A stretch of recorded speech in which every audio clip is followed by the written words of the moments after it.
ప్రార్థన చేయప్ప. జై సద్గురు ప్రభు మహారాజుకు జై. గురు బ్రహ్మ గురు విష్ణు గురుదేవో మహేశ్వర, గురు సాక్షాత్ పరబ్రహ్మం తస్మై శ్రీ గురువే నమః. గురువే సర్వలోకానాం విసజే భవరోగిణాం నిధియే సర్వ విద్యానాం శ్రీ దక్షిణామూర్తి నమః. బృహద్వాదిష్ట సిద్ధాంతం పూర్ణబోధోపదేశికం శ్రీ వెంకటేశ్వర యోగేంద్రం సద్గురుభ్యో నమో నమః. ఆత్మానాత్మ అతీతమనిశం కేవలాత్మోపదేశికం శ్రీ వేముల రామయ్యార్య యోగేంద్రం సద్గురుభ్యో నమో నమః.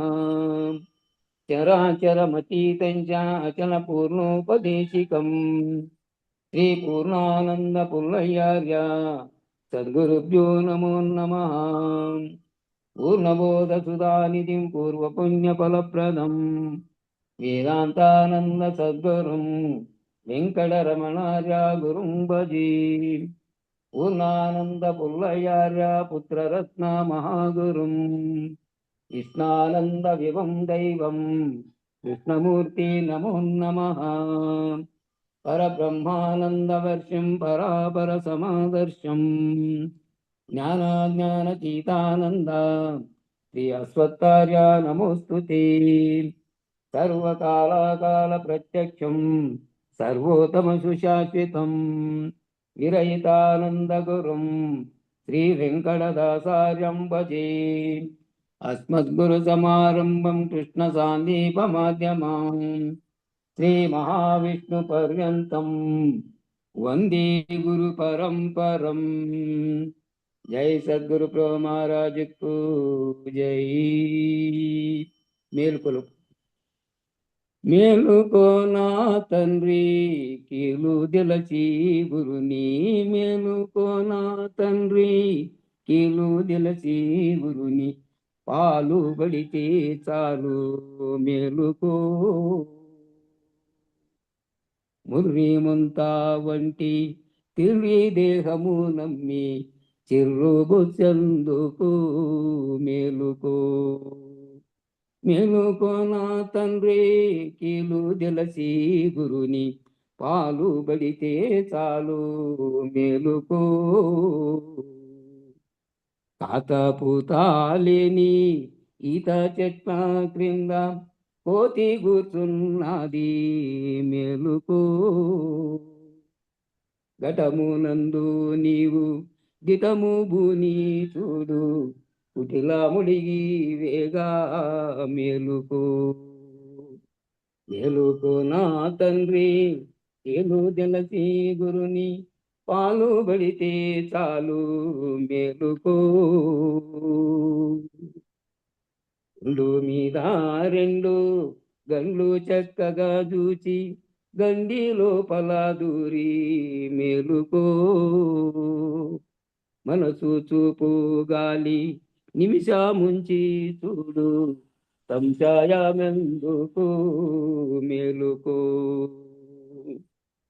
మొక్కు మీద నుంచి దుక్కు నిలిపి చూడు, చక్కని చుక్కలు మేలుకో. కుక్క మీద ఒక్క నక్క ఉన్నది బాగా, నిక్కి చూతువు గాని మేలుకో. మేలుకో నా తండ్రి కీలు నిలచి గురుని, పాలబడితే చాలు మేలుకో.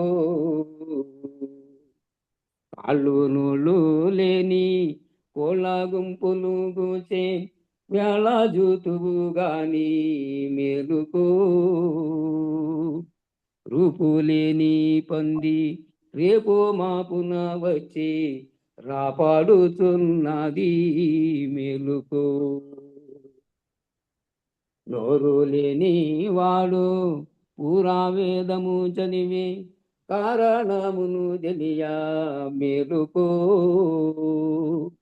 కోటి సూరుల కన్నా దీటుగా వెలిగేటి మిటిని చూడగా మేలుకో మేలుకో నా తండ్రి, కీలు జలచి గురుని పాలబడితే చాలు మేలుకో. అపాలలో శుద్ధ స్ఫటిక సన్నిభమైన ఆపోజ్యోతిని చూచి మేలుకో. అందమైన పెద్ద లందారర్థము చేసి ఆనందమందేరు మేలుకో. శ్రీ భాగవత కృష్ణ దేశికేంద్రుని పాద సేవా చేతువు గాని మేలుకో. ఇలుకానా శంక రాపేయాదేశకుని కీలు తెలిసి నాడు మేలుకో. మేలుకో నా తండ్రి, కీలు తెలిసి గురుని పాలబడితే చాలు మేలుకో. ఆ పాలబడితే చాలు మేలుకో. జై సద్గురు ప్రభు మహారాజుకు జై. ఇందుగల గురు భక్త మండలికు జై. గురు పరంపరముకు జై. జై సద్గురుదేవ. జై గురు అన్న. జై గురు. జై గురు. జై జై గురు. జై శ్రీ సద్గురు ప్రభు మహారాజుకు జై. శ్రీ పూర్ణానంద పుల్లయార్యులకు జై.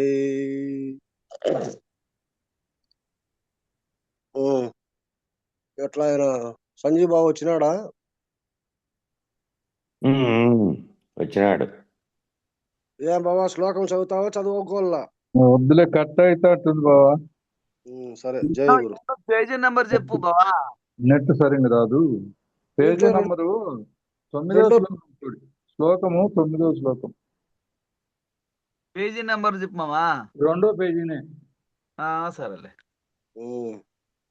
చదువుతాను నేను. దాన్ని తీసేదానికి లేట్ అవుతుంది. చదువుతావు, నువ్వు చెప్తాండు బావా సొత్తా. సరేలే. అన్వేచ బహవశూరమనర్థే త్యక్త జీవిత నానా శస్త్ర ప్రహరణ సర్వే యుద్ధ విశారద. శస్త్ర విద్యా నేర్పరులు అనగా శస్త్రములు ముక్త అముక్త ముక్తాముక్త అని త్రివిధములు. శస్త్రాలంటే ఆయుధాలు కూడా ముక్త అముక్త అనేటువంటి అముక్త ముక్తాముక్త 3 రకాలని చెప్తాడు. అది త్రివిధములు. ముక్త అనగా చక్రాదులు, అముక్త అనగా ఖడ్గాదులు, ముక్తాముక్త అనగా నారాచాదులు, అంటే అచ్చము ఇనుముతో చేసినవి అని ఆ శస్త్రాలు. ఏమిటికి యుద్ధంలో పాల్గొనేదానికి మొట్టమొదట వీళ్ళంతా యుద్ధ సన్నద్ధులై రెడీగా కురుక్షేత్ర సంగ్రామం నందు ఉభయ సైన్యాలు ఎవరెవరు వాళ్ళంతా ఈ అస్త్రశస్త్రాలన్నీ సక్రమంగా సరిచేసుకొని యుద్ధానికి సన్నద్ధులై నిలబడినారు. ఆ సమయంలో అస్త్రశస్త్ర ప్రయోగ మంత్ర విద్యలలో శత్రునాశనమునకు గాను మారణ, ఆకర్షణ, స్తంభన, ఉచ్చాటన, మోహన క్రియలయందు నేర్పరులు. వీళ్ళంతా కూడా మారణ, ఎందుకు శత్రునాశనం చేసేదానికి మారణ, ఆకర్షణ, స్తంభన, ఉచ్చాటన, మోహన క్రియలయందు నేర్పరులు. ఇంకా దీన్ని మన దాంట్లోకి తీసుకుంటే ఎట్లుందంటే శత్రునాశనమునకు మనలో ఉండబడినటువంటి ఈ అహంకారం అనేటువంటి ఈ శత్రువు, నేను అనేటువంటి ఈ ఎరుకను తీసేసేదానికి మారణ అంటే దాన్ని తీసేసుకునేదానికి, ఆకర్షణ అంటే గురు సాన్నిధ్యానికి, గురువు యొక్క సంభాషణ తెలుసుకోవడానికి ఆకర్షణ, స్తంభన అంటే ఆ గురువు నుంచి వచ్చినటువంటి దాన్ని మనము అవగాహన చేసుకోవడము, ఉచ్చాటన అవగాహన చేసుకునే దాన్ని తిరిగి ఉచ్చరించడం అంటే తిరిగి చెప్పడము, మోహన క్రియల యందు నేర్పరులు. మోహన అంటే దానిపైన భ్రమ చెంది ఎల్లవేళలా దానిపైననే మనస్సు నిలుపుకొని ఉండబడినటువంటి దానికి వీళ్ళంతా నేర్పరులు. తమ అవయవములు ప్రతాపముతో నిండి ఉండి, వాళ్ళ అవయవాలన్నీ కూడా ఎంతో వీర ప్రతాపంతో నిండి ఉండి మల్ల విద్య యందు పరిపూర్ణమైన నేర్పు గలవారు. మల్ల విద్య అంటే ఆయుధాల చేతనే కాకోకుండా చేతలతో మల్ల విద్య కూడా వాళ్ళు ఎంతో నేర్పరులై పరిపూర్ణమైన నేర్పు గలవారు. హృదయపూర్వకముగా త్రికరణ శుద్ధితో తమ ప్రాణములనైనా లక్ష్య పెట్టక నా కొరకై అనగా ప్రభుభక్తి కలిగి నన్ను అనుసరించిన వారు అసంఖ్యాకులున్నారు. ఇక్కడ వచ్చింది మన పాయింట్. కృష్ణుడు చెప్పేటువంటి మాట ఇదంతా. నా కొరకై అనగా నేను తెలుసుకునే దానికోసమై ప్రభుభక్తి కలిగి, అంటే గురు సాన్నిధ్యములో గురుభక్తి కలిగి దైవభక్తి కలిగి నన్ను అనుసరించినారంటే గురువును అనుసరించి అసంఖ్యాకులు ఉన్నారు, ఎంతో మంది ఆ విధంగా నిరీక్షించుకుంటూ ఉన్నారు. ఇక అపర్యాప్తం తదస్మాకం బలం భీష్మాభిరక్షితం పర్యాప్తం తిదోమే తేషాం బలం భీమాభిరక్షితం అయనేషు చ సర్వేషు యథాభాగమవస్థిత భీష్మమేవాభిరక్షంతు భవంతః సర్వ ఏవహి. ఇక్కడ భీష్మ పితామహునిచే నిర్మింపబడిన, ఇక్కడ కౌరవ సైన్యం భీష్మ పితామహునిచే నిర్మింపబడిన ఈ సేన ఒక దుర్గము వలె శత్రువులకు అభేద్యముగా నేత్రములకు అపారముగా కనిపించుతున్నది. భీష్ముడు నిర్మించేటువంటి ఆ సేనత ఎట్లుందంటే ఒక దుర్గము, అంటే ఎంతో కఠినమైనటువంటి మార్గము లేనటువంటి అడవిలో ఎక్కడ ఏ మార్గము లేకోకుండా ఉండబడినటువంటి కీకారణ్యములో మనిషి పోయేదానికి కూడా అవకాశం లేకోకుండా ఎట్లయితే ఉందో ఆ విధంగా శత్రువులకు అభేద్యముగా ఈ ఆడ దాంట్లోకి ప్రవేశించాలా, ఎక్కడ ప్రవేశించాలా అనేటువంటి దానికి కూడా అవగాహన లేకోకుండా నేత్రములకు అపారముగా కనిపించుతున్నది. ఎక్కడ చూసినప్పటికైనా కానీ అడవే ఉంది, అంటే ఎక్కడ ప్రవేశించేది, అసలు మార్గాన్వేషణే లేదే, ఎట్లా మనం ప్రవేశించేది అనేటువంటి భావనతో ఈ శత్రు సైన్యం అంతా చుట్టూ ఎక్కడ చూసినప్పటికైనా కానీ 12 అక్షౌహిణీల సైన్యము కదా, కాబట్టి ఎక్కడ చూసినప్పటికైనా అదే కనపడతా ఉంది. దానికి భీష్మ పితామహుడు సైన్యాధ్యక్షుడు. పాండవ సేన చాలా కొద్దిది, వాటిలో వాళ్ళది 12 అక్షౌహిణీలు అయితే వీళ్ళది 6 అక్షౌహిణీలే, వాళ్ళది 11 అక్షౌహిణీలు, వీళ్ళది 7 అక్షౌహిణీలు, 18 అక్షౌహిణీలు. కాబట్టి వాళ్ళ దానికి వీళ్ళ దానికి పాండవ సేన చాలా కొద్దిది, పరిమితముగా తెలియచున్నది. ఇది ఒక రకంగా కంటికి కనపడతా ఉంది, దానంతా పెద్దగా కనపడలే. ఇక భీమసేనుడు సేనాధిపతిగా ఉండి రక్షించుచున్నాడు. ఇంకా పాండవ సేనలకు భీముడు సైన్యాధిపతిగా ఉండి ఆ సేనంతా ఒక సక్రమమైనటువంటి మార్గం గుండా నడిపిస్తా ఉన్నాడు. ఈ సేనకు మహావీరుడకు భీష్ముడు సేనాధిపతిగా నియమింపబడిరి. అటు వాళ్ళ సైన్యానికి, ఎవరికి, కౌరవ సైన్యానికి మహావీరుడకు భీష్ముడు సేనాధిపతిగా నియమింపబడిరు.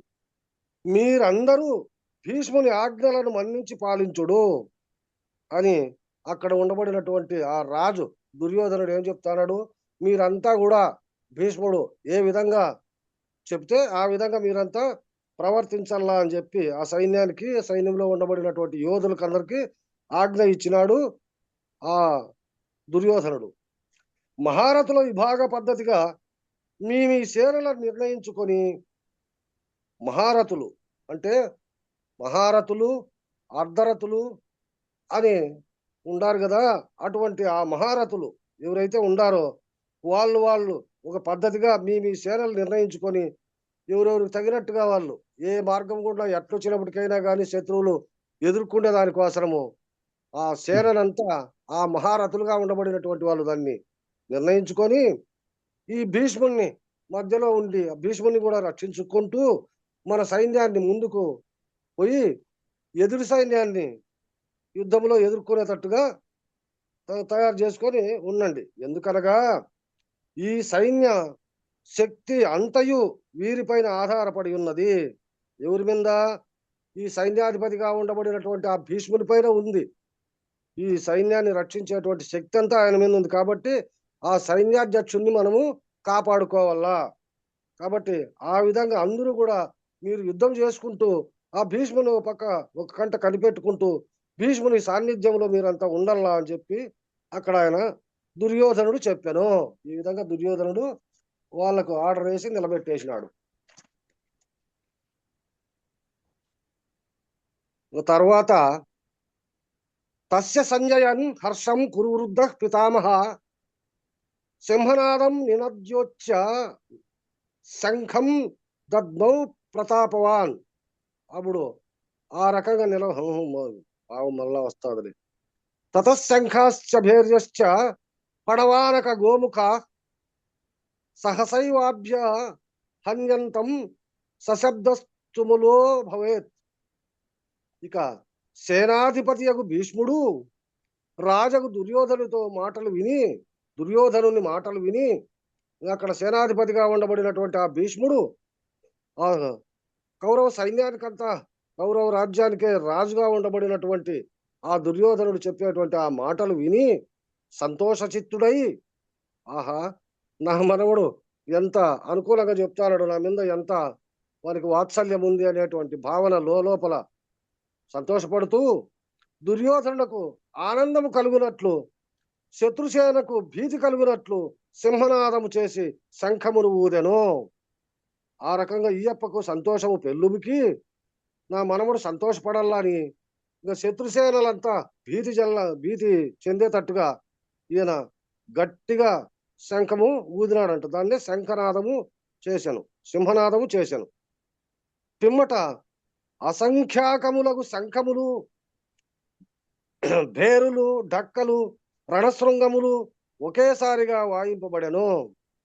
ఇక ఈ అప్ప ఎప్పుడైతే శంఖం ఊది యుద్ధానికి సన్నద్ధం ప్రయత్నం చేసినాడో అక్కడ ఉండబడినటువంటి ఆ కౌరవ సైన్యములో ఇంకా రథులు, అర్ధరథులు, ఈ మిగతా ఉండబడినటువంటి వాళ్ళంతా కూడా వాళ్ళకు కావలసినటువంటి వాళ్ళ శంఖాలను, భేరులు అంటే డంకాలు అదరగొట్టేటివి, ఇంకా డక్కలు, ఇంకా అవి కూడా డ్రమ్ములుగా ఉండబడినటువంటివి, ఇవన్నీ రణశృంగములు, రణరంగములో ఏవైతే మొట్టమొదట ఆ ఆకర్షణ చేసి అందరినీ మేల్కొల్పేదానికి, పురికొల్పేదానికి ఆయుధం ఇవన్నీ ఏంటో సమకూర్చుకునేటువంటి ఆ సదుపాయాలన్నీ కూడా ఒకేసారిగా వాయింపబడెను.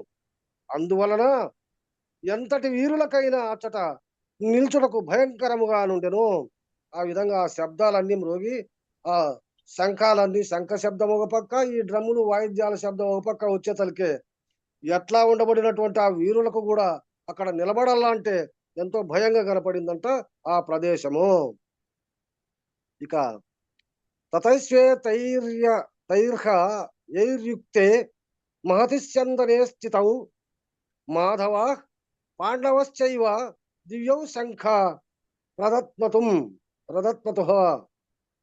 పాంచజన్యం హృషీకేశో దేవదత్తం ధనుంజయ పౌండ్రం దదద్మౌ మహాశంఖం భీమకర్మ వృకోదర అనంత విజయం రాజా కుంతీపుత్రో యుధిష్ఠిర నకుల సహదేవశ్చ సుఘోషో మణిపుష్పకౌ.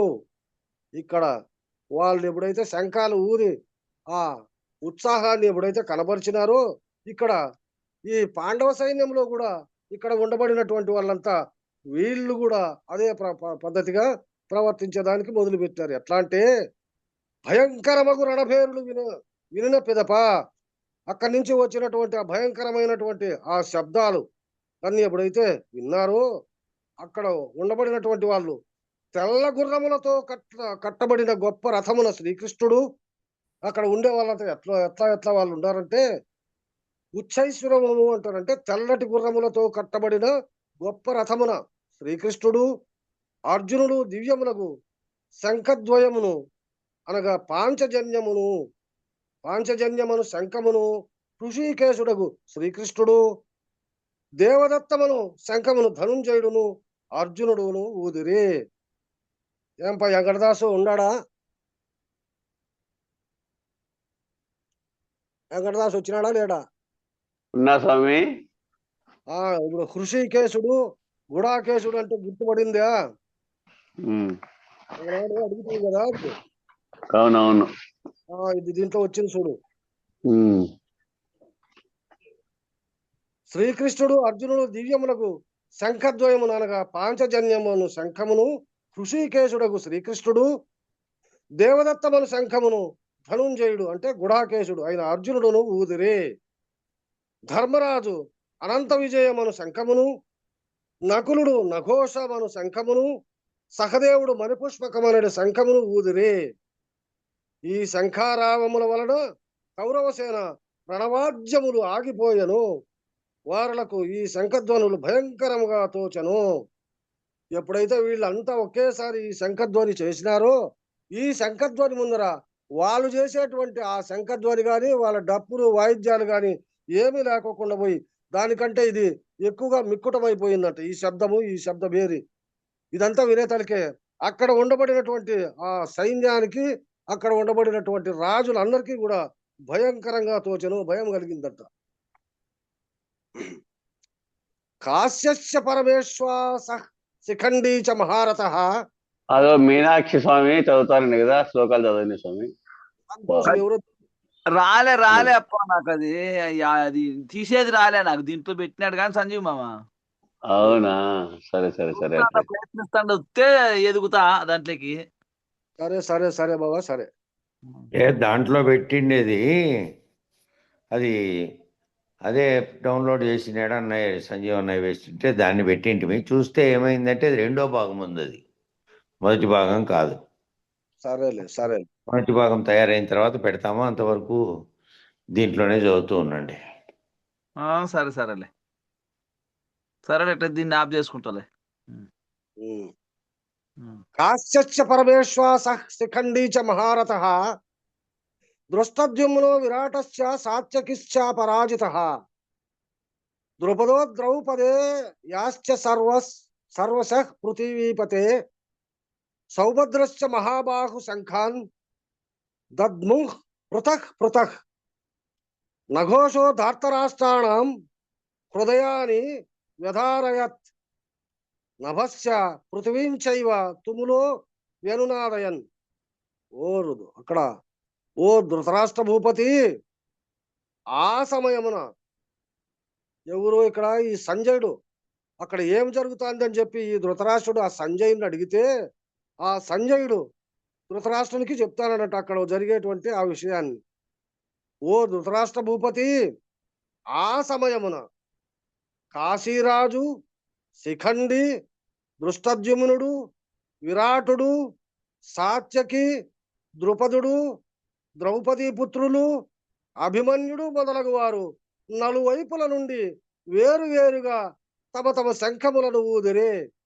అట్టి ధ్వని భూమి ఆకాశములు ఆవరించి దుర్యోధనాదుల హృదయములు భేదించి కంపనమనర్చను అని అక్కడ సంజయుడు ధృతరాష్ట్రునికి చెప్తానండే మాట ఇది. ఈ రకంగా ఎప్పుడైతే ఇరు సైన్యాల మధ్యలో అక్కడ యుద్ధ సన్నద్ధులైనప్పుడు కాశీరాజు ఆయన కొడుకు శిఖండి, ఇంకా ఇతడు దృష్టద్యుమ్నుడు కూడా ఆయన కొడుకే. దృష్టద్యుమ్నుడు, ఇక్కడ విరాట్ రాజు, సాత్యకి, ద్రుపదుడు, ద్రౌపదీ పుత్రులు, అభిమన్యుడు మొదలగు వారు చుట్టూ నలువైపుల నుండి వేరువేరుగా తమ తమ శంఖములను ఊదిరి. అట్టి ధ్వని భూమ్యాకాశములు ఆవరించి దుర్యోధనాదుల హృదయములు భేదించి కంపనమనర్చను. ఇక అథవ్యవస్థితాన్ దృష్టాదార్తరాష్ట్రాన్ కపిధ్వజ ప్రవృత్తే శస్త్ర సంపాతే ధనురుజ్జమ్య పాండవ. ఋషికేశ తదా వాక్యమిదామాహ మహీపతే. ఓ మహీపతి అంటే ఓ కురురాజా, ఓ ధృతరాష్ట్ర, ఉభయ సైన్యములు యుద్ధ సన్నద్ధులు కాగా కపిధ్వజుడగు అర్జునుడు గాంచి. కపిధ్వజుడు అంటే కపికేతనము అంటే ఆంజనేయులు బొమ్మ ఆ అర్జునుడు రథం పైన పెట్టుకొని ఉంటాడు, అదే కపిధ్వజము. అటువంటి అర్జునుడు కాంచి తన విల్లునెత్తి శ్రీకృష్ణునితో ఇట్లు పలికెను. అప్పుడు అర్జునుడు ఆ యుద్ధ సన్నద్ధులు ఇద్దరు మధ్యలో ఉండి యుద్ధ సన్నద్ధానికి ఎప్పుడైతే అంత రెడీ అవుతారో అప్పుడు ఆ సమయంలో శ్రీకృష్ణునితో ఈ విధంగా ఆ అర్జునుడు చెప్పేదానికి మొదలు పెట్టాడంట. సేనయోరు భయోర్ మధ్య రథం స్థాపయ మే అచ్యుత. ఈ రెండు సేనల మధ్య అర్జునుడు రథాన్ని నిలబెట్టి చెప్తాడు అని. యావదేవతా నిరీక్షం హం యోద్ధు కామానవస్థితాన్ కైర్మయా సహా యోద్గవ్య మస్మిన్ రణసముద్యమే యోత్సమానావేక్షాహం యా ఏతత్ర సమాగతాః ధార్తరాష్ట్రస్య దుర్బుద్ధేర్యుద్ధే ప్రియ చికీర్షవః.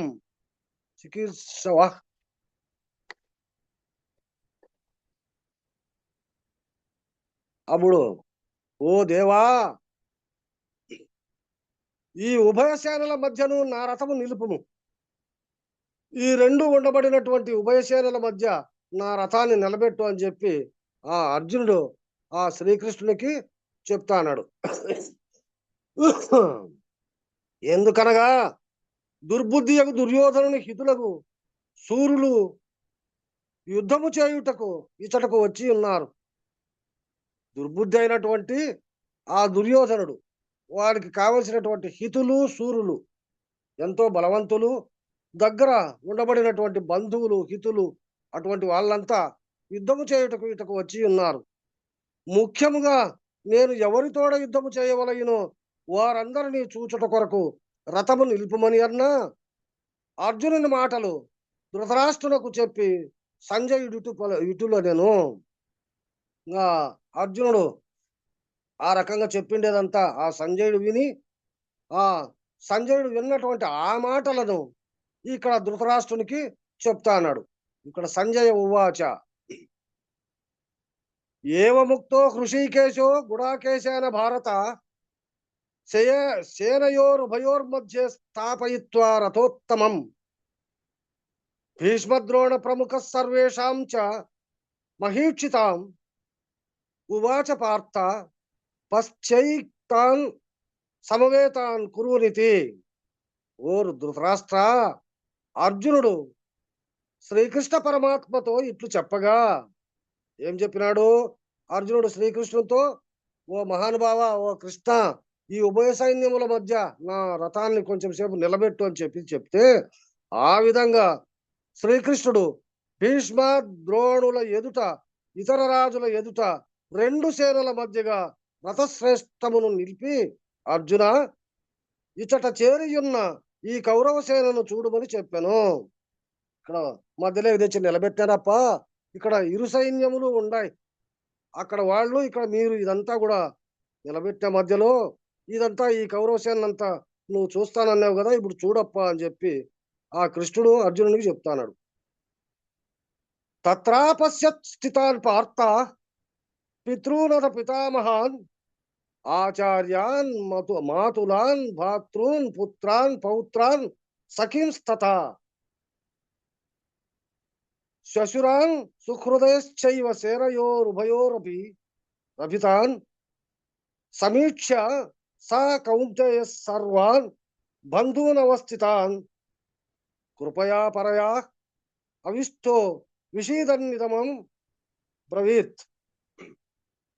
అప్పుడు నీకు ఈ రెండు సేనల యందున్న గురువులను, తాతలను, మేనమామలను, పుత్రులను, పౌత్రులను, స్నేహితులను చూచి అత్యంత మోహచిత్తుడై శ్రీకృష్ణ భగవానుడితో ఇట్లు పలికెను. అక్కడి ఎప్పకు సంశయం అనేటువంటిది ఏర్పడతా ఉంది. ఇంతకు ముందు రాలేదా? ఇంటికాడ ఎల్లవారిని ఎవరు రాలేదా? ఇంతకు ముందంతా కౌరవులను సంపల్లా, నాకు రాజ్య పట్టాభిషేకము నా అన్నకు కట్టల్లా, వాళ్ళు మాకు అన్యాయం చేసినారు, మాకు రాజ్యభాగం ఇయ్యలేదు. అప్పుడు ఇవన్నీ మొదటి నుంచి ఉండేటివి కదా, వాటికి పోయినప్పుడు ఎందుకు వచ్చింది సంశయము? ఇక్కడ ఇంటికాడ సంశయం వచ్చిందంటే యుద్ధమే లేకోకుండా ఊరికే ఉండు కదా, వాటికి పోయిన తర్వాత సంశయం కలిగిందంటే చెప్పకు. నీకు ఈ రెండు సేనల యందున్న గురువులను, తాతలను, మేనమామలను, పుత్రులను, పౌత్రులను అంటే మనమలను, స్నేహితులు అంటే కావలసినటువంటి సకులు చూచి అత్యంత మోహచిత్తుడై, ఎంతో భ్రమ చెంది, ఎంతో భ్రాంతిపరుడై శ్రీకృష్ణ భగవానునితో ఇట్లు పలికెను. ఇక అర్జున ఉవాచ, అర్జునుడు చెప్తానడట కృష్ణునితో, దృష్టే మాన్ స్వజనం కృష్ణ యూత్సం సముపస్థితం సీదంతి మమ గాత్రాణి ముఖంచ పరి శుష్యతి ఏపదుశ్చ శరీరే శరీరే మే రోమహర్షశ్చ జాయతే గాండీవం స్రంసతే హస్తాత్వచైవ పరిదహ్యతే నచ శక్నోమ్యవస్థాతుం భ్రమతీవ చ మే మనః. అప్పుడు కృష్ణునితో ఏం చెప్తానంటే అర్జునుడు, ఓ కృష్ణ, యుద్ధార్థమరుదించిన బంధువులను చూడా. ఈ యుద్ధానికి చేసేదానికి వచ్చినటువంటి ఈ బంధువులంతా ఎక్కడెక్కడి నుంచినో వచ్చినటువంటి, నాకు కావలసినటువంటి హితులు, బంధువులు, పుత్రులు, పౌత్రులు, ఇక గురువు, ఇక తాత, ఇటువంటి అన్నదమ్ములు అంతా కూడా, ఇటువంటి వాళ్ళనందరినీ బంధువులను చూడా. నా అవయవములు పట్టుదప్పుచున్నవి. నా శరీరంలో నా అవయవాలు నిలబడుకోకుండా తనంతకు తానే నిలిచిపోతాండ ఎక్కడొక్కడవి. నా శరీరం వణుకుచున్నది. ఎక్కడ నా శరీరం కూడా వణుకు పుట్టింది. రోమములు నిక్కుచున్నవి. ఈ రోమాలన్నీ, శరీరంలో ఉండబడినటువంటి రోమాలన్నీ నిక్కబొడుచుకుంటున్నాయి. ఓ మహానుభావ, ఓ కృష్ణ. గాంధీవము చేతి నుండి జారుచున్నది. ఈ గాంధీవము కూడా మన చేతిలో నుంచి జారిపోతా ఉంది, నిలబడేటట్టుగా లేదు ఇది. చర్మము దగ్ధమగుచున్నట్లున్నది. ఈ శరీరం చర్మం అంతా వేడిగా కాలిపోయినట్టుంది. మనస్సు చంచలత్వము నొందినది. ఈ మనస్సు ఒక స్థిమితంగా నిలబడుకోకుండా ఎన్నెన్నో రకరకాలుగా ఆలోచనలు పర్వతంగా పరిగెత్తా ఉంది. ఇది స్థిరముగా నేను నిల్వజాలకున్నాను, మరియు అమంగళ సూచకములకు అపశకునములను చూచుచున్నాను. ఎంతో అమంగళమైనటువంటి ఈ అపశకునాలన్నీ కూడా కనిపిస్తాండాయి ఓ మహానుభావ అని అక్కడ అర్జునుడు శ్రీకృష్ణునికి చెప్తాన్నాడు. ఇక దీన్ని మన దాంట్లోకి పోల్చుకోవాలంటే, బావా, హఠమున కుటిలాత్మ చంపు కొరకై పటకోటి కాగ్న భూపతీడినన్ భటులు అటువలే చేసటి లోపల కుటిలుడు పడిన పాటలు పాటించి కనున. అవతల అదేదో గుర్తుపడలేదు, కందార్థం వస్తే చెప్పు బావా. అట్లనే నోట తా విరిన సరిగ్గా గుర్తుకు రాదులే కానీ ఆ విధంగా ఉంది. ఇప్పుడు హఠమున కుటిలాత్మ చంపు కొరకై బటకోటి కాగ్న భూపతీడినన్ భటులు అటువల చేసటి లోపల కుటిలుడు పడిన పాటలు పాటించి కనున. అట్లనే తా నోట వినిన, గురుని నోట తా వినిన, గురుని నోట తా వినిన మునుపటి చేష్టలు ఎటువంటివో వాటి పాటించి కనునా. అదే ఇది చూడండి, ఆ సందర్భమే ఇక్కడ వచ్చేసింది. ఎందుకంటే ఈ యుద్ధములో నేను అనేటువంటిది లేకోకుండా పోతాది. అంటే నేను ముందు ఏం చేసినాను అనేటువంటిది లేదు. ఇప్పుడు నేను చచ్చిపోతాను అనేటువంటి తాపత్రయం వారికి వచ్చింది. ఇక్కడ ఇది కూడా, అరే వీళ్ళు ముందు చేసినటువంటి పాప కర్మ ఫలితాలు ఎటువైతే ఉన్నాయో దాని వాళ్ళు అనుభవించాలా కదా అనేటువంటి భావన ఇక్కడ లేదు. వీళ్ళందరినీ నేను చంపుతా కదా, వీళ్ళంతా నా చేతిలో చస్తారు కదా, ఇంతమందిని చంపి ఆ పాపం నాకు అంటుకుంటుంది కదా అనేటువంటి సంకల్పం ఇక్కడ వచ్చింది. అందుకే మన పెద్దలు సంశయమే జన్మహేతువు, సంశయమే గురుని నోట చెవి కొనని, అది సంశయమే కీడు నదమును, సంశయం ఎడబాస్తివేని చాలును వచ్చా అని కథ పద్యాల్లో పద్యం ఇచ్చినారు చూడండి. అటువంటి సంశయం ఇక్కడ ఈ ఎపకు కలిగింది. ఇక మోహ నిర్ణయము అనేటువంటిది ఆ అంకమాటికి అయిపోయింది. ఇది వేరే అంకము. ఇక్కడ ఏంటో 2-3 అక్షరాలు పోయినాయే. నీ దాంట్లో ఏమన్నా ఉందే బావా ఈ శ్లోకములో? చూసుకుంటాండావా? ఇది 2-3-4 అక్షరాలు పోయినాయి. కామ కోటి తదా లోభ. మాకు ఆ గ్రంథమే సరేలేదు, అర్థమైందిలే. నీ కామ బుక్ లో ఏముందో అంతలక్క అదే ఉంటుంది. సరేలే, భావం అర్థమైందిలే బావా. కామ క్రోధోస్తథా లోభో భయం మోహనమేవచ ఆకాశస్య గుణ ప్రోక్త సమాంశాం పరికీర్తిత.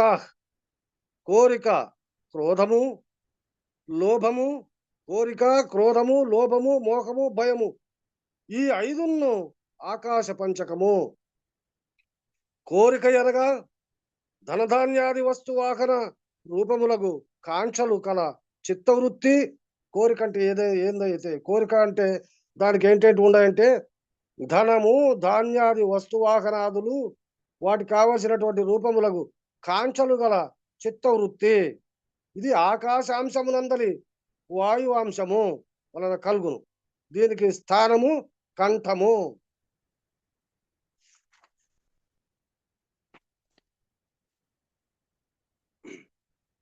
ఇక 2, క్రోధమనగా తాను చేయునట్టి పనులకు విఘ్నము చేయు వానిని శిక్షించవలయుననే ఉగ్రత గల చిత్తవృత్తి. ఇది ఆకాశము. ఆకాశమునందలి అగ్ని అంశము. అగ్ని అంశము వలన కలుగును. దీని స్థానము ముఖము. క్రోధం అనేటువంటిది ముఖంలో కనిపిస్తుందట. ఇక లోభము, తనకు లభించిన పదార్థం ఇతరులకు ఇయ్యకూడదను చిత్తవృత్తి. ఇది ఆకాశాంశమునందలి అవకాశాంశము వలన కలుగును. దీని స్థానము భ్రూమధ్యము. లోభము అనేటువంటిది భ్రూమధ్యం అందు ఉంటుందంట.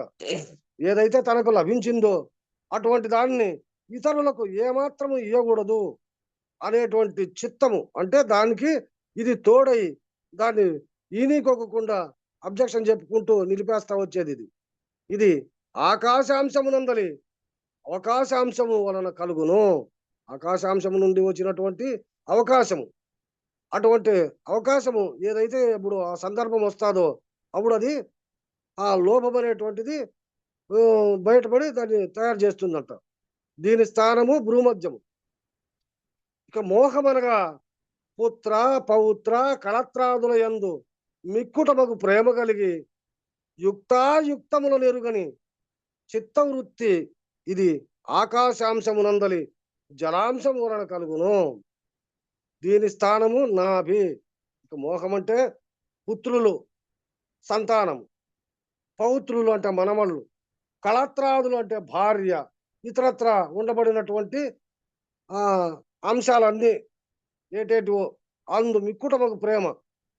ఇంకా భార్య బంధువులను, పిల్లలు, పిల్లల బంధువులు, ఇంట్లో ఉండబడినటువంటి సకల సంపద. కళత్రాదులు అంటే సంపద, భార్యతో కూడుకొని ఇవన్నీ కూడా అందు మిక్కుటమగు ప్రేమ కలిగి ఎంతో దానిపైన ఆసక్తి కలిగి ఎల్లవేళలా అదే తన మనసులో నింపుకొని ఇవన్నీ ఇట్లుంటాయి కదా, నేనుంటే ఇవన్నీ అనుభవించుకుంటా, నేను పోతే ఎట్లా, ఇదంతా ఈ రకంగా ఉందే, దీన్ని ఎట్లా ఎట్టి పరిస్థితుల్లోనూ చేజారనీయకుండా దీన్ని నా ఆధీనంలోనే ఉంచుకోవాలా అనేటువంటి యుక్తాయుక్తంలో నెరుగని, అంటే నేను శాశ్వతంగా ఉంటాననేటువంటి భావన, నేను ఉంటానా లేదా అనేటువంటి దాన్ని కూడా తెలియబడకుండా ఈ చిత్తవృత్తి. ఇది ఆకాశాంశమునందలి జలాంశము వలన కలుగును. దీని స్థానము నాభి. బొడ్డులో ఉంటుందంట. నిన్న మొన్న వచ్చినటువంటి ఇక్కడ వస్తాండయప్ప. దీని స్థానం నాభి. అవును. ఆ విచారణ ఇంత బాగా వింటా ఉంటే ఇంకా పెట్టుకోవద్దు. భయమనగా తన యొక్క ధన, మాన, ప్రాణంబులకు భంగము కలుగగలదనే చిత్తవృత్తి. ఇది ఆకాశమునందలి పృథ్వ్యాంశము. పృథ్వ్యాంశం వలన కలుగును. దీని స్థానము హృదయము. ఇంకా భయము అనేటువంటిది ఎక్కడి నుంచి వస్తుందంటే తన యొక్క సంపాదన అంతా ధనము, మాన ప్రాణములను, నా అవమానాలు కూడా లేకోకుండా పోతానా ఎట్లా, ఇంకా ప్రాణం అసలు నిలబడుతుందా నిలబడదా, దీనికి ఏ విధమైనటువంటి భంగం కలగకూడదు, దాన్ని ఎట్లన్నా కానీ నిలబెట్టుకోవాలా అనేటువంటి చిత్తవృత్తి. అన్నిటికీ ఈ చిత్తమే ముందు నుండి నిర్ణయం చేసేటువంటిది. చిత్తము చిత్తగించేది. బుద్ధి దానికి తగినట్టు చెప్తే ఈ చిత్తం అవునా కాదా అని నిర్ణయం చేసేటువంటిది చిత్తము. ఇది ఆకాశమునందలి పృథ్వ్యాంశము. ఇది ఆకాశములో ఉండబడినటువంటి భూ అంశము వలన కలుగును. దీని స్థానము హృదయము. ఇక శీసపద్యము దాంట్లో మన భద్రాద్రి రామ శతకంలో తీసుకున్నాడు. కోరుట కామంబు కోరిన యత్తంబు కొనసాగకుండిన క్రోధమగును అనే న్యాయమున రాయబారాదుల వలన రాజ్యకాంక్ష సిద్ధించనందున పాండవులు క్రోధావేశులై, అంటే ఆ మాట ఒకటే తీసుకోండి, మిగతాదంతా మామూలు రాసినాడు. కోరుట కామంబు, కోరిన అర్థము కొనసాగకుండిన క్రోధమగును. ఏదైతే మనము కోరుకుంటామో అది అర్థము అంటే కావలసినటువంటి సంపద, అది కావాలనేటువంటి భావన మనలో కోరిన తర్వాత అది మనకు అందుబాటు అయితే పర్వాలే. అందుబాటు కాకోకుండా ఎప్పుడైతే ఉందో అప్పుడు క్రోధమగును. అక్కడ విపరీతమైనటువంటి దానిపైన వ్యామోహము, ఆవేశము, అప్పుడు కాదు ఇప్పుడు దాన్ని నిలబెట్టుకోవాలా, సంపాదించుకోవాలనేటువంటి భావన అక్కడ ఏర్పడుతుందంట. అదే న్యాయమున రాయబారాదుల వలన రాజ్యకాంక్ష సిద్ధించనందున, అదే రాయబారాన్ని ఎంతో మంది రాయబారం చేస్తే ఆ రాయబారములో రాజ్యకాంక్ష, రాజ్యము ఈకోకుండా అక్కడ దుర్యోధనుడు సూది మోపరు కూడా ఇచ్చలేదని చెప్పి ఎప్పుడైతే నిలిపేసినాడో అక్కడ పాండవులు క్రోధావేశులై, అప్పుడు పాండవులకు ఎంతో క్రోధము, ఆవేశం ఎక్కువై యుద్ధభూమి కరుదించి అక్కడ యుద్ధానికి సన్నద్ధులై వచ్చి, యుద్ధ సన్నద్ధులై ఉండగా, యుద్ధానికి ఇరు పార్శ్వములు అక్కడ వాళ్ళు ఇక్కడ వీళ్ళు ఇద్దరు యుద్ధానికి సన్నద్ధులై ఉండగా అర్జునుడు పుత్ర పౌత్ర గురు బంధు జనావళిని చూచి క్రోధమును విడనాడి మోహ పరవశుడై, చూడు ఇంతకుముందు మనం చెప్పుకునేటివే ఇదంతా వచ్చింది, అంతకుముందు లేకపోయిందా? వాటికి పోయినప్పుడు మాత్రము కనపడిందంట.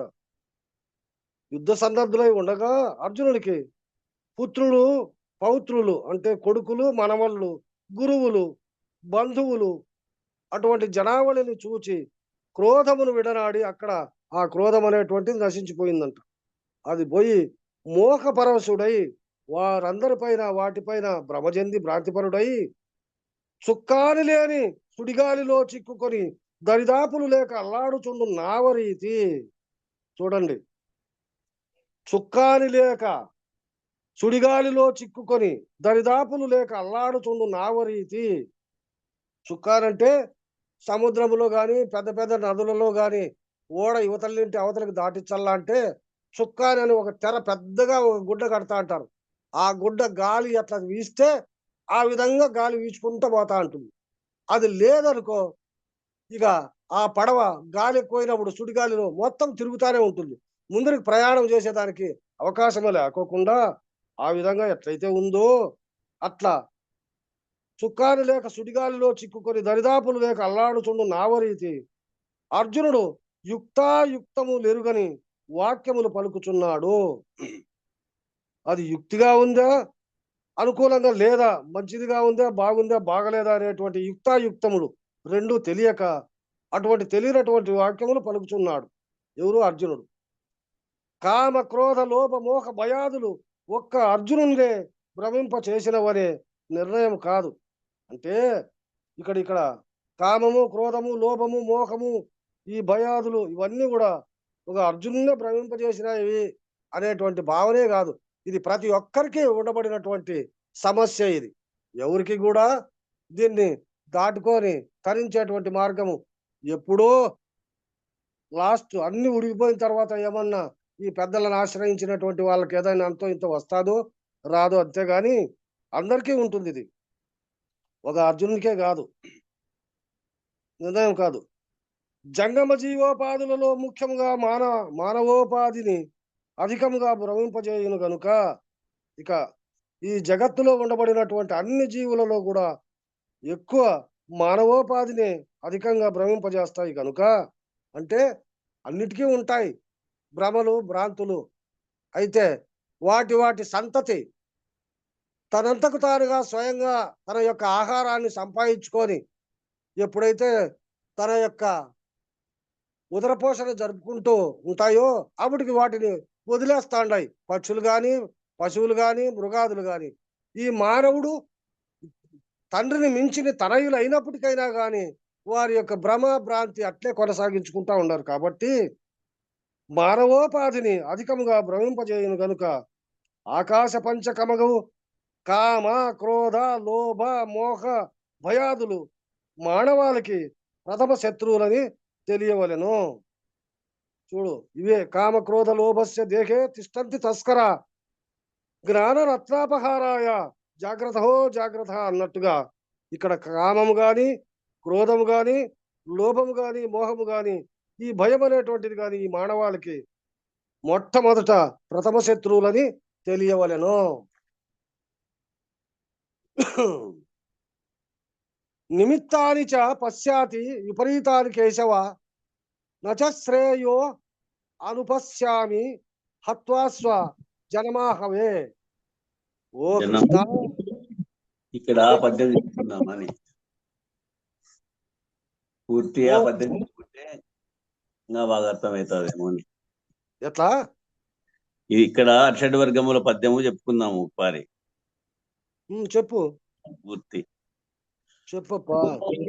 కోరుట కామంబు కోరిన అర్థంబు కొనసాగకుండిన క్రోధమగును వచ్చిన ద్రవ్యంబు వదలకుండుట లోభ మాధవాపేక్ష మోహంబు యగును. మా ధనాపేక్ష మాధనాపేక్ష మాధన కాదు, ఆడ ఆధనాపేక్ష.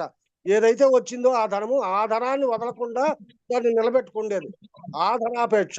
మానవస్థలకల్లది. వచ్చిన ద్రవ్యంబు వదలకుండుట లోభ మాధనాపేక్ష మోహంబు అగును. ధనమున్నదని మోదమున నుబ్బి నాకేమి కొదవని గర్వించిన నది మదంబు. తన ద్రవ్యం అపహరింతురు మానేటి జనులందు మదినీర్షయించుట మచ్చరంబు. కనుక నీ శత్రువర్గ షట్కముల నుంచి శాంతి చెందిన పురుషుండు సర్వసముడు. ఆ విధంగా ఇప్పుడు వచ్చింది ఇక్కడ ఏది కోరుట కామంబు, కోరిక కొనసాగకపోతే క్రోధం అవుతుంది. అవును. జంగమ జీవోపాధులలో ముఖ్యముగా మానవోపాధిని అధికముగా భ్రమింపజేయును. కనుక ఈ ఆకాశ పంచకమగు కామము, క్రోధము, లోభము, మోహము, భయాదులు మానవాళికి ప్రథమ శత్రువులని తెలియవలెను. దాంట్లో నువ్వు చెప్పినవన్నీ ఈ కింద ఇచ్చినాడు. అవన్నీ మానవునికే మొట్టమొదటి శత్రువులని తెలుసుకోవాలా. ఇంకా ఆ తర్వాత నిమిత్తాని చ పశ్చాతి విపరీతాని కేశవ నచ శ్రేయో అనుపశ్యామి హత్వాస్వ జనమా అవే. ఓ కృష్ణ, పెక్కు విధముల యోచించి చూడగా యుద్ధమున స్వజనులను చంపగా కలిగడి మేలును గ్రహింపజాలకున్నాను. ఓ మహానుభావా, ఓ కృష్ణ, ఈ యుద్ధములో స్వజనులు అంటే నాకు దగ్గరైనటువంటి వాళ్ళు, నాకు కావలసినటువంటి వాళ్ళు, నా బంధువులు, వీళ్ళందరినీ చంపగా కలిగేడి ఈ మేలును గ్రహింపజాలకున్నాను. అవతల మేలు వస్తాదో కీడొస్తాదో దాన్ని నాకు ఎంత అనుకూలించలేము మహానుభావా. వాళ్ళందరినీ చూస్తాన్నట్టే నా మేలు కంపించిపోతా ఉంది. నేను ఈ యుద్ధం చేయలేను. దాంట్లో చంపిన తర్వాత వచ్చేటువంటి ఆ మేలు ఎందుకు నాకు అదంతాను. కనుక యుద్ధము చేయకుండాటే శ్రేష్టమని నాకు తోచుచున్నది. ఈ యుద్ధమే వద్దు, ఈ యుద్ధం నిలిపేసుకునేది మంచిది. ఈ యుద్ధం నాకు నచ్చకోకుండా ఉంది. ఎందుకంటే ఆ యుద్ధం చేసి ఆ యుద్ధంలో బంధువులను, తాతలను, తండ్రులను, గురువులను, మా పుత్రులను, మనవళ్లను, మూగ సైన్యాన్ని, అమాయక సైన్యాన్ని, మూగ జీవాలను, వీళ్ళందరినీ చంపి ఆ రక్తాన్నం చేత ఈ రాజ్యం ఏలుకుండే కంటే ఈ రాజ్యమే లేకోకుండా వదులుకొని ఈ యుద్ధమే లేకోకుండా ఉండబడినటువంటిదే నాకు బాగుంటుందనేటువంటి నా భావన తోస్తాంది. ఓ మహానుభావా, ఈ యుద్ధము చేయకుండా కలిగడి మేలు ఏదైనా ఉన్నచో కలుగనిమ్మో. యుద్ధం చేయకపోతే అది ఏం మేలు జరుగుతుందో అది జరిగితే సార్లే, ఈ యుద్ధం నాకు వద్దు అని చెప్పేటువంటి భావన అక్కడ వ్యక్తపరిచినాడు అర్జునుడు కృష్ణుని దగ్గర. నకాంక్షే విజయం కృష్ణ నచరాజ్యం సుఖాని చ కిం నో రాజ్యేన గోవింద కిం భోగైర్జీవితేనవా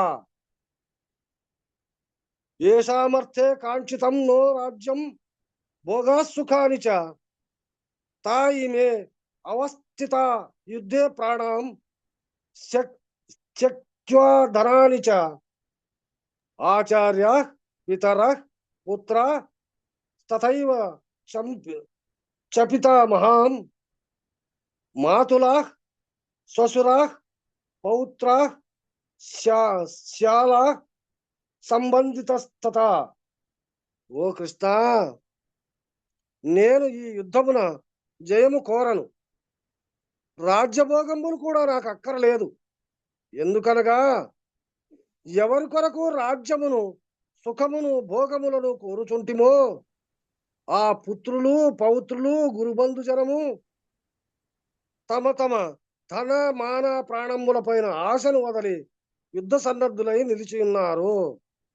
ఇక్కడ ఎవరైతే ఉండారో, ఎవరెవరో పుత్రులు అంటే కుమారులు, పౌత్రులు అంటే మనమల్లు, గురువులు గురు బంధువు జనాలు, గురువుకు సంబంధించినటువంటి వాళ్ళంతా, ఇంకా మిగతా ఉండబడినటువంటి మన బంధువులంతా కూడా తమ తమ ధన మాన ప్రాణముల పైన ఆశను వదలి, తన ధనం మీద కానీ మానం పైన కానీ, అసలు భార్య ఏమవుతుంది, పిల్లలు ఏమవుతారు, ఉండబడినటువంటి సంపద అంతా ఏమవుతుంది అనేది కానీ లేకుండా, వాళ్ళ ప్రాణాన్ని కూడా లెక్క చేయకోకుండా, ప్రాణాల పైన కూడా ఆశ లేకోకుండా వదిలి ఈ యుద్ధ సన్నద్ధులై నిలిచి ఉన్నారు. యుద్ధానికి వచ్చి సంసిద్ధంగా నిలబడి ఉన్నారు. కాబట్టి నేను ఎవరిపైన అస్త్రములను ప్రయోగించను.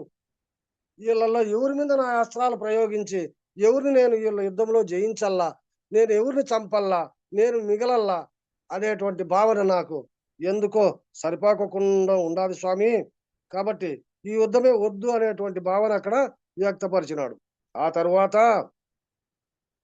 ఏతాన్నహంతుమిచ్చామి మిచ్చామిజ్ఞతో అపి మధుసూదన అపి త్రైలోక్య రాజ్యస్య హేతో హేతో కిన్ను మహీకృతే నిహత్య ధార్తరాష్ట్రాన్నహం కా ప్రీతి సాజ్జనార్దన పాపమేవాశ్రయదస్మాన్ హత్వైతానాతాయనం. ఓ మధుసూదన, ఒకవేళ వీరు నన్ను చంపదలచినప్పటికీ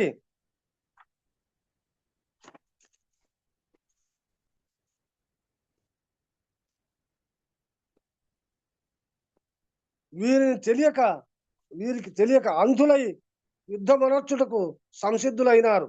వాళ్లకు అసలు సంగతి తెలియక అంధులై అంటే ఉండబడినటువంటి బాంధవ్యాన్ని, జరగబోయేటువంటి ప్రారాబ్దాన్ని గుర్తించుకోకుండా ఏం జరుగుతుంది మేలా కీడ అనేటువంటి దాన్ని కూడా తెలియక అంధులై యుద్ధమునర్చుటకు సంసిద్ధులైనారు.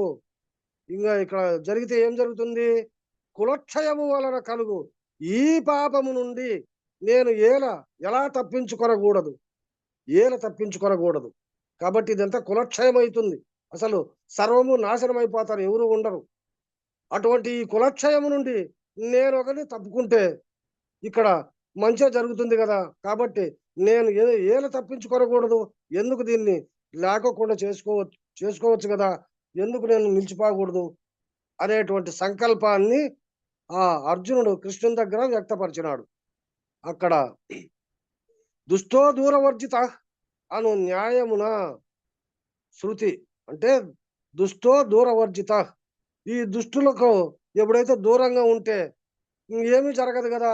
ఈ దుష్టుల చెంతకు పోయి యుద్ధం చేసి అందరినీ నాశనం చేసుకునే దానికంటే దుష్టుని చూసి దూరంగా ఉండరా అని చెప్పి మొదటి నుంచి మనకు పెద్దలు ఇదొక సూచన చెప్తానే ఉంటారు కదా.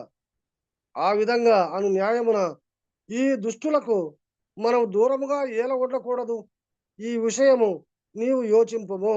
ఈ దుష్టులను చూసి మనమే దూరంగా ఉంటే వాళ్ళదేదో వాళ్ళ రాజ్యము వాళ్ళ కథ వాళ్ళే చేసుకొని, నాకు ఈ రాజ్యము వద్దు, ఈ యుద్ధము వద్దు, దీన్ని చేసిన తర్వాత ఈ కులక్షయం అయిన తర్వాత అవతల వచ్చేటువంటి ఆ మేలును అనుభవించేదానికంటే వదులుకుండేదే మంచిది కదా అనేటువంటి భావన అక్కడ వ్యక్తపరిచి, ఆ తరువాత కులక్షయే ప్రణశ్యంతి కులధర్మ సనాతనం ధర్మే నష్టే కులం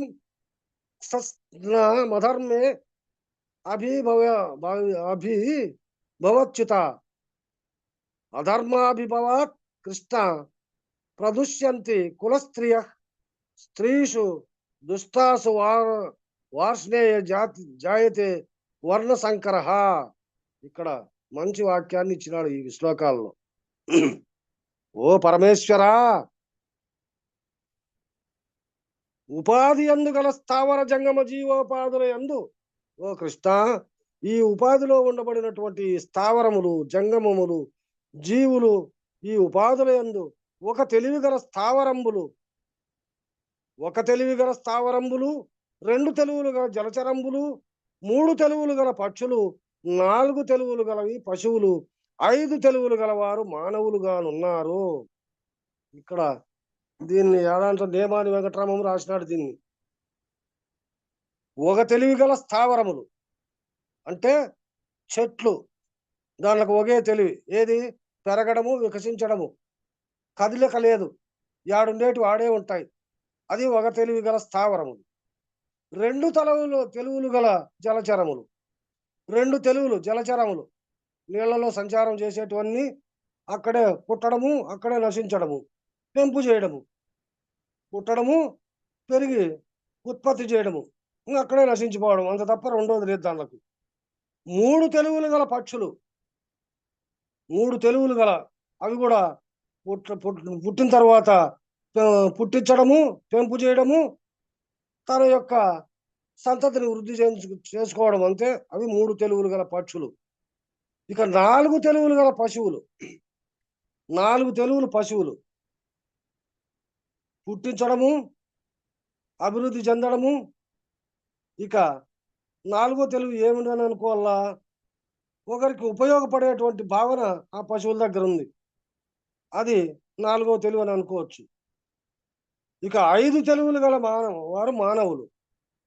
ఇవన్నీ మానవులకి 4 ఉంటూ 5వ తెలుగు అనేటువంటిది ఒకటి ఉంది. ఆ 5వ తెలుగు ఏమిటి తప్ప అంటే, నేనెవరు, నేనెందుకు వచ్చినా, నా కర్తవ్య ధర్మమేమి, నేను చేసేటువంటిది ఇది మంచిదా చెడుదా అనేటువంటి దాన్ని వాస్తవాన్ని గుర్తించి తెలుసుకొని ఆ నిజమైనటువంటిది ఏదో దానిపైన ప్రయాణం చేస్తాము అనేటువంటి సద్భావన తెలుసుకునేటువంటి ఒక్క మానవునికి తప్ప మిగతా దానికి లేదు. కాబట్టి 5 తెలుగులు గల వారు మానవులుగా ఉన్నారు. తమ దుష్టత్వము వలన ఒకరినొకరు చంపుకొని ఎడల మానవ జాతి అంతయు నాశనమగును.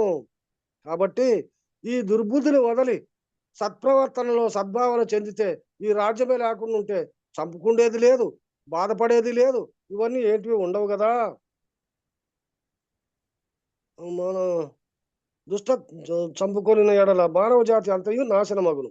అందువలన పరంపరగా వచ్చే త్రికరణ శుద్ధి రూపమగు మానవ వంశాచారము పురుష శిక్షకులు లేనందున నశించి ఆత్మఘాతకుమగు అధర్మము పాలగుదురు. అనగా మానవత్వం విడనాడి పశుప్రాయులగుదురు, కులస్త్రీలు దృష్టులగుదురు. ఎప్పుడు ఇట్టి దుస్థితి కలుగునో అప్పుడు వర్ణ సంకరం ఏర్పడును. ఎప్పుడైతే స్త్రీ పురుషులు ఒకరికొకరు సాన్నిధ్యం అనేటువంటిది కావాలి కదా, ఎప్పుడైతే స్త్రీకి పురుషుడు పురుషుడికి స్త్రీ లేకపోతే అక్కడ కామ కోరిక అనేటువంటిది ఒకటి ఉంటుంది. కాబట్టి దాన్ని తీర్చుకునే దానికి అక్కడ కులమని కానీ వర్ణమని కానీ ఇంకోటని కానీ చూడకోకుండా ఎవరెవరికి ఎట్లా అనుకూలిస్తే ఎవరెవరి సంకల్పం కొద్దీ ఒకరినొకరు తోడై ఆ విధంగా ఒకరినొకరు కలుసుకునేటువంటి అవకాశం ఉంటుంది. కాబట్టి అక్కడ కులం అనేది లేదు, వర్ణ సంకరం ఏర్పడుతుంది. క్షత్రియులు ఎవరో, బ్రాహ్మణులు ఎవరో, శూద్రులు ఎవరో, మిగతా వాళ్ళు ఎవరో అనేటువంటిది ఏమీ లేకోకుండా అక్కడ వర్ణ సంకరము ఆత్మఘాతుకమగు అధర్మముల పాలగుదురు. అనగా మానవత్వం విడనాడి పశుప్రాయులగుదురు, కుల స్త్రీలు దుష్టులగుదురు. ఎప్పుడు ఇట్టి దుస్థితి కలుగునో అప్పుడు వర్ణ సంకరం ఏర్పడును. వర్ణం అంటే ఇంకా కులము గోత్రం అనేది లేకోకుండా ఏర్పడుతుంది కదా. కాబట్టి ఇన్ని అనర్థాలకు లోనయ్యేటువంటి ఈ యుద్ధము చేసి ఈ యుద్ధంలో ఈ రాజ్యము గైకొని రాజ్య పరిపాలన చేసే కంటే యుద్ధమే లేకోకుండా నిలిపేసుకుంటే బాగుంటుంది అనేటువంటి భావన అక్కడ వ్యక్తపరిచినాడు అర్జునుడు. ఏలననగా అంటే ఎందుకంటే అన్నాత్తేజో మనః ప్రాణ చక్షు శ్రోత్రం యశోబలం ధృతి శృతి తదా శుక్లం పరాన్నం వర్జయేత్ బుధం సంకల్పిత స్మృతి. అన్నము వల్ల తేజస్సు, ప్రాణము, కన్ను, చెవి, కీర్తి, బలము,